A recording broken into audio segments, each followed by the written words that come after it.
જે રીતે પદમ ડુંગળી ખાતે અમારા ઇકો ટુરિઝમની અંદર જે સખી મંડળની બહેનો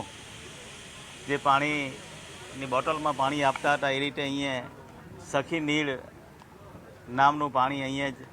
બનશે, અહીંયા જ ઉત્પન્ન થશે અને સખી મંડળ દ્વારા જ આ તમામ પાણીનું ઉત્પાદન થવાનું છે અને તમામ બ્લોકની અંદર સખી મંડળ દ્વારા પાણી વહેંચવામાં આવશે।